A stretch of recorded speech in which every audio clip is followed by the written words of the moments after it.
හොඳයි.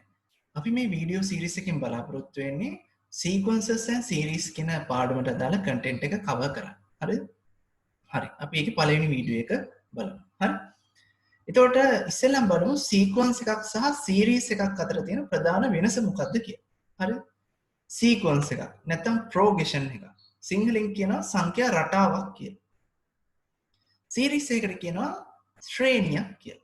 එතකොට සංඛ්‍යා රටාවක් සහ ශ්‍රේණියක් අතර තියෙන මූලික වෙනස මොකක්ද? හරි. මම මෙතන උදාහරණයක් කරන් තියෙනවා. ඉරට්ටේ සංඛ්‍යා රටාව සහ ඉරට්ටේ සංඛ්‍යා ශ්‍රේණිය. දැන් බැලුවමට මේ දෙන්න අතර තියෙන වෙනස මොකක්ද? සංඛ්‍යා රටාව තුළදී සෑම පදයක්ම වෙන් වෙලා තියෙන්නේ මොකක් හරහාද? කමා ලකුණක් හරහා.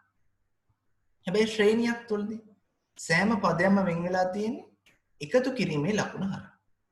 ඕක තමයි තියෙන ප්‍රධාන වෙනස. සංඛ්‍යා රටාවකදී පද වෙන් වෙන්නේ කමා හරහා.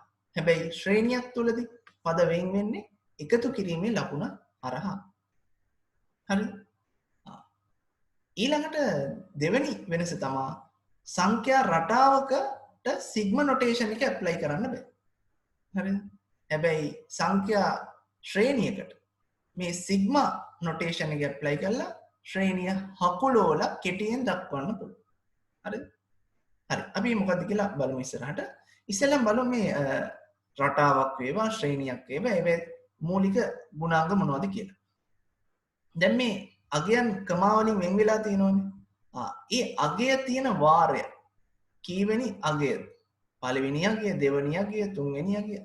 ඒවට කියනවා terms කියලා නැත්නම් පද කියලා. එතකොට අපි මේ පළවෙනියෙන් තියෙන අගය හඳුන්වන්නේ පළවෙනි පදයේ විදිහට. මේ දෙවෙනි පදය, මේ තුන්වෙනි පදය.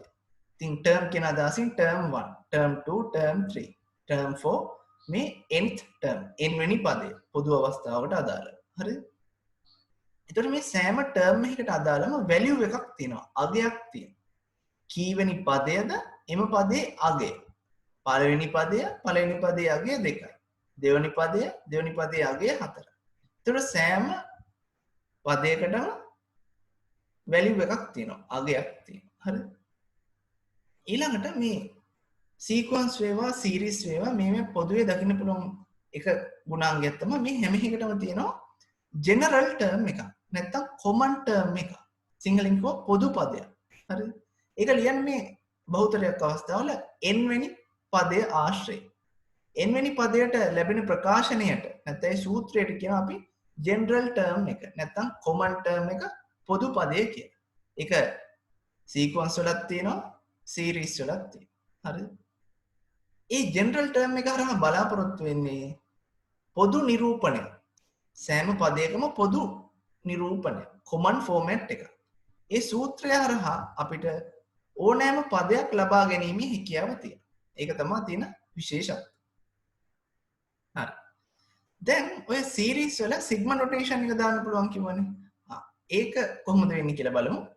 ගණිතයේදී මේ එකතු කිරීම කියන අදහස සංකේතවත් කරන සංකේතයක් තමයි මේ කැපිටල් සිග්මා කියලා කියන්නේ. එතකොට එකතු කිරීම ඓක්‍ය කියන දේ හංගවන්න අපිට කැපිටල් සිග්මා පාවිච්චි කරන්න පුළුවන්. හරිද? එතකොට දැන් මෙතන එකතු වෙලා තියෙනවා පළවෙනි පදය, දෙවෙනි පදය, තුන්වෙනි පදය ක්‍රමානුකූලව n වෙනි පදයේ දක්වා. පළවෙනි පදයේ ඉඳන් n වෙනි පදයේ දක්වා පද n ප්‍රමාණයක් එකතු වෙලා තියෙනවා. ඉතින් ඒක මේ විදිහට ප්‍රසාරණය කරලා ලියන්න පුළුවන්. ඕනනම් සිග්මා නොටේෂන් එක හරහා හකුලවල ලියන්න පුළුවන්. ඒක හකුලවල ලියන්නේ මෙහෙමයි. දැන් මෙතනින් අදහස විය යුත්තේ මොකද්ද? පළවන පදයේ ඉඳන් n වන පදය දක්වා ඓක්‍ය කියන අදහස් තමයි දෙන්න ඕනේ. ඉතින් අපි මොකද කරන්නේ? first term එකේ ඉඳන් n වෙනි term එක දක්වා සිග්මා කරන්න. apply sigma. ඒ කියන්නේ එකතු කරන්න කියන අදහස. දැන් ඔය පළවෙනි පදය වේවා n වෙනි පදය වේවා ඒවේ ස්වරූපය. ඒ ස්වරූපය නිරූපණය කරන්නේ ජෙනරල් ටර්ම් එක අරහනේ. ඒක දාන්න ඕනේ සිග්මා එක ඇතුළට. එතකොට ජෙනරල් ටර්ම් එකේ r වෙනුවට එක ආදේශ කරලා අපිට පළවෙනි ටර්ම් එකේ වැලියු එක ගන්න පුළුවන්. r වෙනුවට දෙක ආදේශ කරලා දෙවෙනි ටර්ම් එකේ වැලියු එක ගන්න පුළුවන්. r වෙනුවට තුන ආදේශ කරලා තුන්වෙනි ටර්ම් එකේ වැලියු එක ගන්න පුළුවන්. r වෙනුවට n ආදේශ කරලා n වෙනි ටර්ම් එකේ වැලියු එක ගන්න පුළුවන්.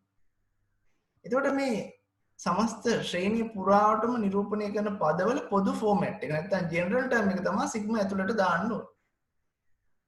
ඉතින් මම සිග්මා වලින් ලියලා තියෙන දෙයක් කියවනකොට ඔයාලට කියන්න පුළුවන් මෙහෙම. from t1 to tn first term එකේ ඉඳන් nth term එක දක්වා. do sigma means add එකතු කරන්න. හරිද? එතකොට ඔන්න ඔය තමයි වෙනස්කම්. ඕක තමයි වෙනස්කම් සීක්වන්ස් සහ සීරීස් අතර. හරි. අපි ඊළඟ වීඩියෝ එකකින් බලමු සීක්වන්සස් වල අපිට හම්බෙන විවිධ සීක්වන්ස් වර්ග පිළිබඳව.